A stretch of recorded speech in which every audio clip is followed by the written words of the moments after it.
Welcome to Nonprofit Investment Stewards with Bob DiMeo and Devon Francis from Fiducian Advisors. Bob and Devon are passionate about helping nonprofit organizations prosper. Whether you oversee endowment, foundation, or retirement plan investments, this podcast exists to help stewards improve performance, reduce costs, and discover strategies that enable your charitable organization to prosper and advance its mission. Now, on to the show. Hello and welcome back to the Nonprofit Investment Stewards podcast. I'm Bob DiMeo, and it's always good to be joined by co-host Devon Francis. Today's episode is very timely, and for me personally, one that generates both questions and a lot of curiosity. We are about to tackle ESG, but before you're tempted to roll your eyes feeling you've heard everything about ESG, know that our expert guest is going to share updates on ESG initiatives in a world where gas currently costs around $5 per gallon and where global turmoil presents an entirely new dynamic regarding defense contractors and a lot more. Devon, thoughts on today's show? I'm really excited, Bob. We have a great guest here today. His name is Habib Subjally. Habib is a senior portfolio manager and head of global equities at RBC Global Asset Management, where he leads a team of 11 global sector specialists. Habib started his career in the investment industry in 1994 and has been with RBC since 2014. And I just think that today's conversation is going to be very dynamic. We'll give listeners a lot of timely and really relevant insights about the ESG landscape. So Habib, thank you so much for joining us and welcome to the show. Thanks for having me. It's a real pleasure. Habib, thanks so much. We're really excited, as Devon mentioned, and perhaps we can start with you sharing your story with listeners. Really, how did you get to where you are and what led to your passions regarding investing? Ooh, great question. First of all, I guess the first thing to say is that I have a very international background. My mother was born in Africa. My father was born in India. They met and I was born in Pakistan, and then the family moved to Dubai, where I went to school, and I then came to university, to the London School of Economics in London, where I met my wife, whose family comes from Jamaica. So my three daughters are quite confused, but there we are. It is quite an international background. But when it comes to investing, I guess my formative years, the real spark for me was when I left university. I trained as an accountant, a CPA in the US context. And I was out on audit all the time, either audit or consulting. And I was always intrigued by the different businesses that I went into every few weeks. Some businesses just felt very slow, very dull. People were demotivated and were just doing a job, whereas others had a real buzz about them, where everyone went that extra mile, everyone cared about what was going on, they cared about their clients, they cared about each other, and that sort of that difference that I felt every time, and this was sort of quite tangible. You went into a business and within a matter of hours, you would get that sense like, wow, this is a really great business. And I made it my life's work to try and figure out what it is that made those great businesses. Because as an accountant, again, as you go back to your clients year after year, it was those great businesses that had those great people and that great buzz about them, that great culture, that seemed to grow and prosper and get more clients and be more successful. And that really intrigued me. That's great, Habib. And wow, talk about an international background. I don't think we've ever had someone with with quite as much diversity in the background of just your own upbringing. So that's really fascinating. So as you know, what we're primarily going to be talking about today is ESG investing. And I think many folks have heard the headlines and have seen the statistics that there is a huge momentum in assets flowing into ESG strategies. So in your opinion, does the momentum that we've seen in ESG investing represent just a market trend, or do you feel that it's more of a secular change? Clearly, there's a lot of momentum at the moment, but I think this is a secular change that has taken place, and this is not going away. And frankly, I think the roots of this secular change are in transparency and technology. I mean, look, 20 odd years ago when I started in this industry, we would provide our clients, which were typically institutions, endowments, foundations, life insurance companies, pension plans, and so on, with quarterly results. And we gave them a number. You gave us this money, this is what we've done with your money, and we'd give them a number. And that number would get incorporated amongst a lot of other managers, and that would go further down the chain. And the ultimate client, let's call the ultimate client Mr. and Mrs. Smith, who are saving for their retirement or are saving for a particular reason to fund education or to fund research. They just got a number, basically, 3 months, 6 months, perhaps annually. But now with transparency and with new regulations and reporting and technology, they can see what is happening with their money. They can see what their advisor is doing and what the insurance company is doing, or what the pension plan is doing, and what the asset manager is doing, and so on. And they can see what their money is being invested in. And they can now ask questions about whether that money is being invested in line with their principles and their values or not. And I don't think this is going away. I think clients the ultimate investors are getting, the asset owners in that sense, are getting more demanding and more challenging. And they should. It's their money. It's their returns. They care not just about the actual return, that is the financial return that's driven, but at what price that financial return has been generated. And those are very valid questions that people should ask. And that is being asked, and that in my view is what has driven this big upsurge in ESG investing. Habib, let's talk a moment about fossil fuels. And as you're well aware, divestment or avoidance of fossil fuels has long been a hallmark of the E in ESG investing. But right now, very high inflation, a war in Eastern Europe, all of this has led to oil prices not only spiking, but near all-time historical highs. And what kind of impact is the current environment having on the conversation surrounding fossil fuels?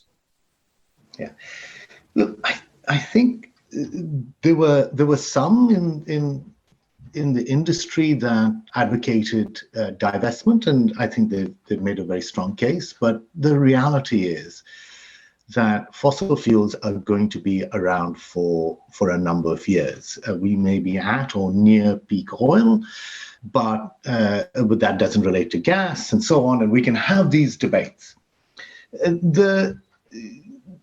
I think, in my view, we need to be in a position where the fossil fuel industry is here and has and it's going to be around for a number of years. The real question is what the fossil fuel industry does with those cash flows. And we can look at that from a societal perspective, but we can also look at that from a company perspective. I mean, the conversations I have with many CEOs of fossil fuel companies is, what does your business look like in 20 years' time? I mean, typically, if we're talking about LNG projects, those are, multi-billion-dollar projects that take, let's say, from discovery till commissioning about 10 years, and then they flow for another 20 or perhaps 30 years. So these are 30, 40-year projects. And to kind of commit to something like that, these businesses need to have a clear idea of how much demand will be out there for their products and what they're going to do. So I think these are very valid conversations, and we need to make sure that these investments and these businesses are run for the long term and not just with a rear view mirror. The world is going to be different, and you raise the price of gasoline right now. If anything, and the volatility of the price of gasoline, I mean, and other energy, whether that's heating, it's to power transport, this volatility has a great economic impact.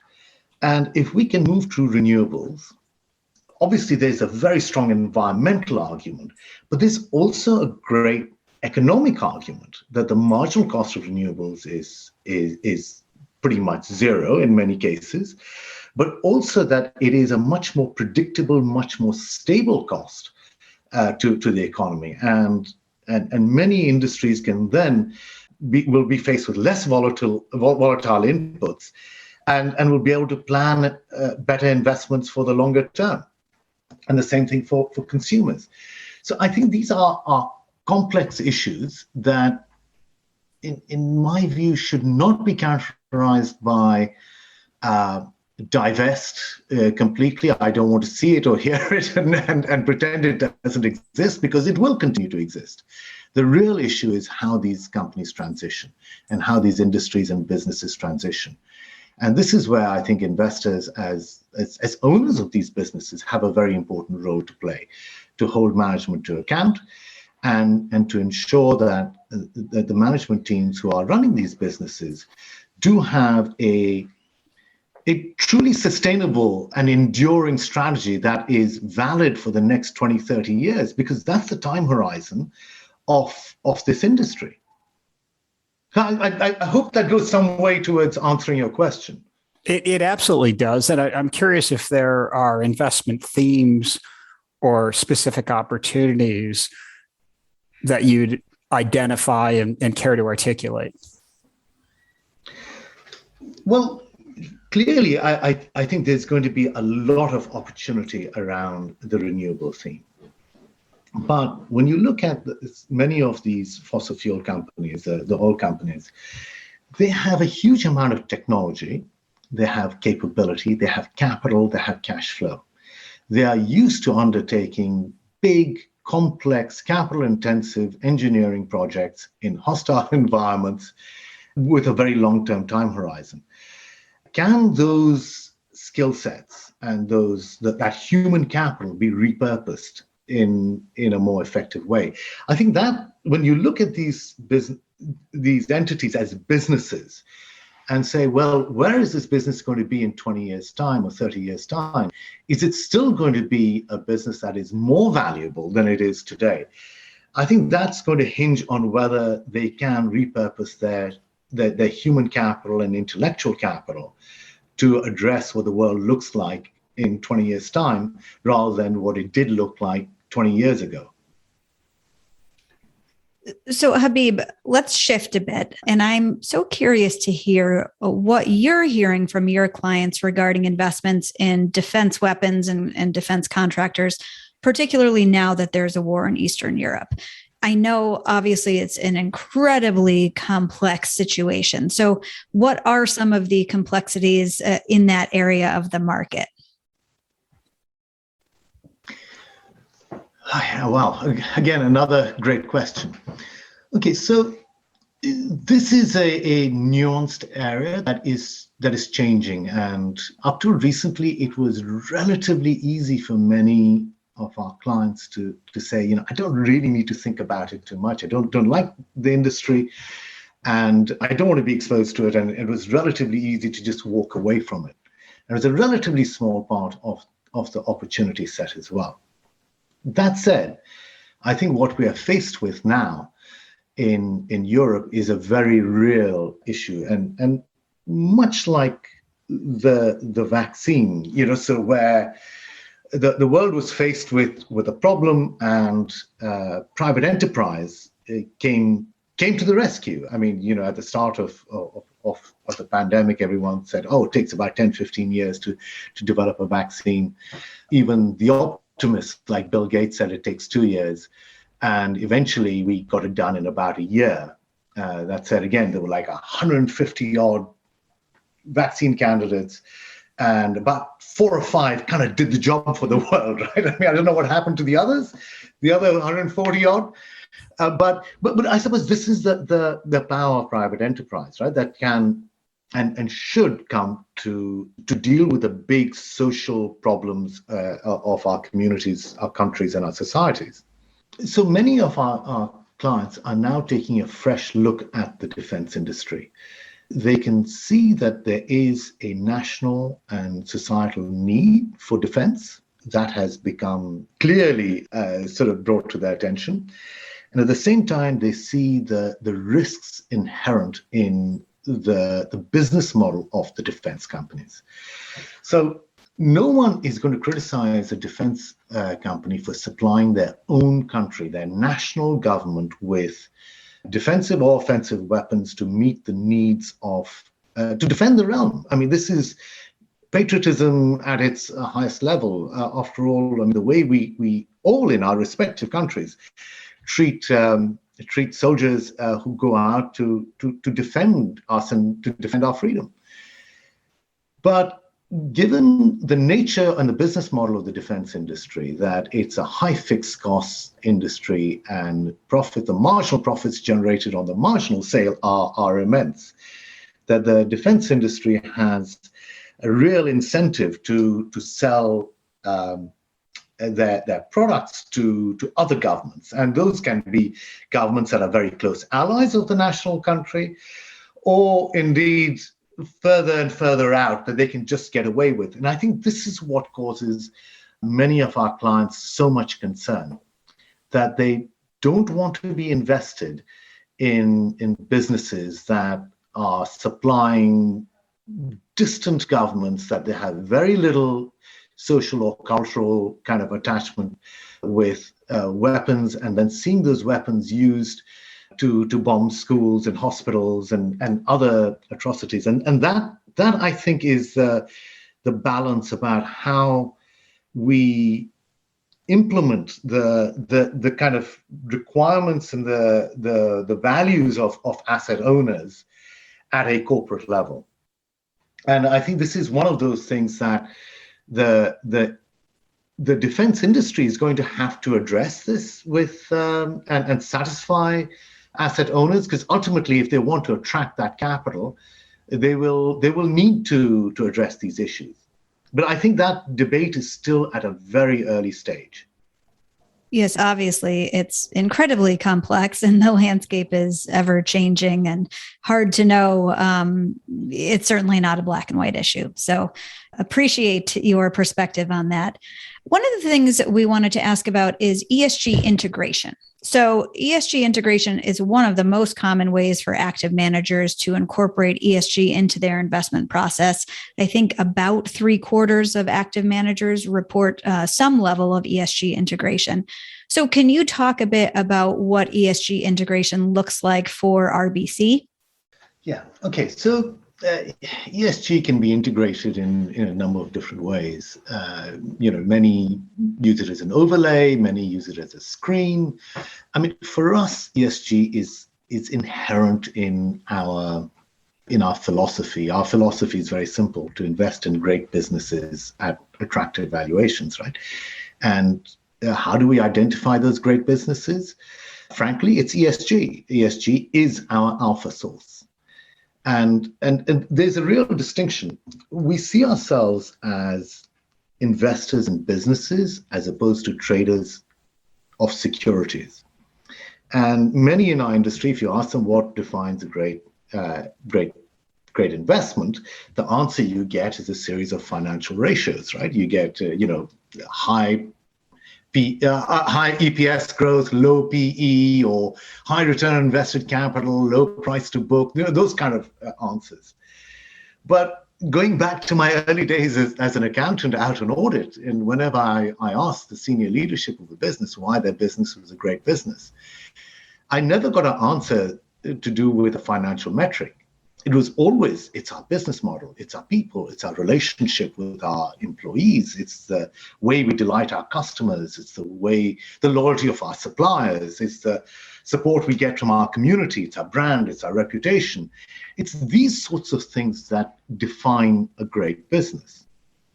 And as you can see, many of these are really ESG issues. They are, well, it's certainly the E and the S.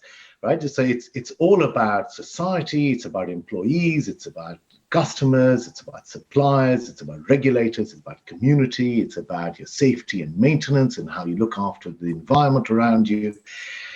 And these things define a great business. Great businesses then go on to have great commercial success. So they get more customers, more contracts, and that leads to more great financial success, which is greater revenues and cash flows and margins and earnings and EPS and all of that. And that leads to great share price performance. But that's the order of causality. Great businesses have these great extra financial ESG characteristics that drive great commercial success, that drive great financial success, that drive great share price success. So for us, we look at ESG as an alpha source. It helps us identify great businesses that will be successful in the future. And we look for businesses that create these extra financial assets. Think of that as I'll give you a very simple example, right? Think of a business that is investing in the future. Investing in R&D costs money. Your short-term profits are lower. And not only are your short-term profits lower, but your margins are lower, your return on invested capital is lower. But that R&D is what is going to sustain you in the future, in the next 3, 5, 10, 15 years. Alternatively, there are businesses that, and we see this all the time, that cut R&D to meet short-term earnings targets. In our view, all that is doing is borrowing from the future. You're creating a liability, really, that is not on your balance sheet in any way, shape, or form, but you are borrowing from the future. And that cutting of R&D, to the extent that you've cut R&D, your profits are higher, your margins are better, your cash flows are better, and your return on invested capital is better. And that may make this business look wonderful, especially in a long cycle business that has 8, 10-year cycles. In the first few years, these businesses might look great. And if you take a purely financial view to these businesses, you say, that's fantastic. What a great CEO. But in the long run, this is a much less valuable business because they just won't have new products and their customers will be terribly disappointed and will ultimately will look for a different supplier. So hopefully that gives you an idea that of the way we think about ESG. We integrate it into our, it is the source of our ideas, it's the source of our investing, and the source of our returns.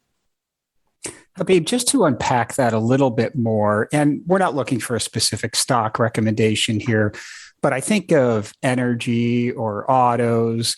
And if you think of a company like Tesla, right, with really groundbreaking initiatives and such, but then you talked about established, mature companies, and you certainly have many of those in the automobile sector.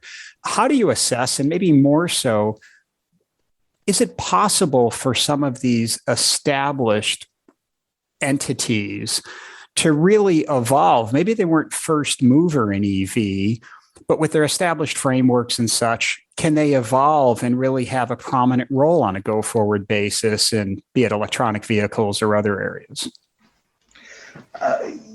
Yes, of course they can evolve. And the reality, Bob, is that when you look back at history, and we spend a lot of time doing this, it's fair to say very few incumbents, that were leaders in their industries, and where the industry faces a discontinuity. Very few of the previous leaders go on to be successful in the next generation. So I think that is that is fair to say that the odds are against them. And hence, it's fair to have a degree of skepticism. But that's not to say that that is impossible. We have seen companies turn around. We have seen companies reinvent themselves. They are, let's not forget companies like Apple were leaders. They then went downhill, got their whole Steve Jobs back, and reinvented themselves. IBM, I'm old enough to remember IBM reinvented itself a few times. Microsoft, arguably people said, had missed the cloud. They caught up fairly rapidly. They're the number 2 player in cloud today, and so on. So I think there are plenty of examples of businesses being able to reinvent themselves. It comes from management having a long-term time horizon and being prepared to make some really tough decisions. It's not easy. I will be the first to say, if it was easy, many would have done so. When you look at the history of any industry, just look at the internet, right? It started off with Netscape, then AOL, then Yahoo, and then Google. And at each stage in that process, AOL, the turn of, in sort of 2000, I don't remember, AOL was the leader. They had the most engineers, they had the biggest brand, the most customers, the biggest R&D budget, and yet Yahoo came along and superseded them. And then Yahoo were in that position, and then Google came along and superseded them. So no one has the entitlement to be at the top of the pile in any industry forever. But that's not to say that companies can't reinvent themselves. And there are many examples across many sectors that have reinvented themselves. So one of the biggest challenges within the ESG space is lack of consistency of ESG data. So there are no universal reporting requirements. There's very low correlation of ESG scores between data providers. How do you at RBC handle this issue? And more broadly speaking, do you see an industry solution somewhere on the horizon? There is such a proliferation of different ESG data providers and data standards, and I think we will get some consistency there. And again, it's a sort of an alphabet soup of acronyms, whether it's science-based targets or TCFD and SASB, and it looks like we are going to get some standardization particularly in terms of carbon reporting and things like that. But that said, I think this will always be an area that requires judgment and expertise. These are long horizon issues where it's very easy to make a commitment and to have a lovely website and a great report with lots of targets and lots of lovely words and pictures of kids running around in meadows and so on and so forth, but with very little substance behind it. It's all in the execution. So I think as far as investors are concerned, we need better information that obviously makes life easier, but we also have to accept that what we are trying to assess is, in many senses, the personality of a business and the intentionality of that business. What is this business really trying to achieve? Are they just trying to achieve short-term gains and tell us investors and the rating agencies and the whole ESG community, tell them what we want to hear, get us off their back so that they can carry on with short-term profit maximization? Or are they really after long-term value creation? And there's a real difference between value extraction and value creation. And I think this is, for us, what we as investors need to evaluate. We need to evaluate intentionality. We need to evaluate purpose. We need to evaluate culture. And this is hard. We have to talk to lots of different people and formulate judgments. These will always be judgments. We will not be right. We will make mistakes along the way. After all, management teams are very skilled. You don't get to be a CEO of a global company by not being a good presenter. You have convinced, you have great presentation skills, you have lots of resources behind you, and you're able to put together a great story. For us, it is not about what could happen, might happen, what they want you to think is going to happen, but what is most likely going to happen. And those are judgments that we as investors cannot shy away from. So I think the data will improve, the information will improve, but it will never be complete. We are always going to be required to make judgments about the future. And that is about assessing management and their intentionality. That's a key part of it. Absolutely. Well, Habib, thank you so much. Do you have any final thoughts that you wanted to share with the listeners? Or if folks want to learn more about you or more about RBC, where might they go to do that? Sure. Well, I think in terms of final thoughts, I mean, one thing I do think is going to be very important for the next decade or so is human capital management. I mean, if it wasn't always important, but now with the labor shortage, human capital management up to recently was considered, for IT engineers and programmers and coders and all of that. But this phenomena has spread to nurses, to teachers, to doctors, to hospitality workers, to delivery drivers, and so on. What is going to differentiate, in my view, a business's ability to meet the needs of its customers and is going to be able to attract and retain employees and to motivate employees. That is going to be a real challenge. The days of treating labor as a factor of production, that you have to pay the minimum amount to attract the marginal hour, those days are over. It's about loyal workers who are going to be with you for the long haul, who are going to build up expertise and satisfy your customers and your clients. So I think that's going to become a big issue, and it's going to become a big differentiating factor for those businesses that succeed and fail. Sorry, so that was just me as an investor. That is something that has really been capturing our thoughts recently. To find out more about us, global.rbcgam.com, our website. You can find there's quite a lot of information out there. Otherwise, connect via LinkedIn. And we'd love to hear from you. Well, Habib, thank you so much. These are so complex and nuanced topics, and you have shared such thoughtful perspectives, and we really appreciate your time and your expertise. So thank you so much for joining us. It's a pleasure. Thanks for having me. Thanks so much, Habib. It was really terrific. And we'll include all of that information in the show notes. And frankly, on this topic of ESG, Fiducian just released our guide to mission-aligned investing.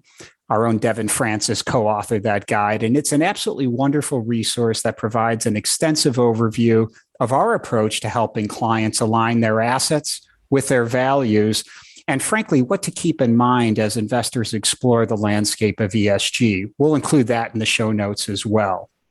So to all you good stewards, thanks for investing time to help your nonprofits prosper. We'll connect with you soon on the next episode. Thank you for listening to the Nonprofit Investment Stewards Podcast.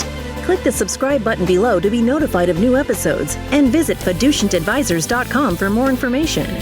The information covered and posted represents the views and opinions of the guest and does not necessarily represent the views or opinions of Fiducian Advisors.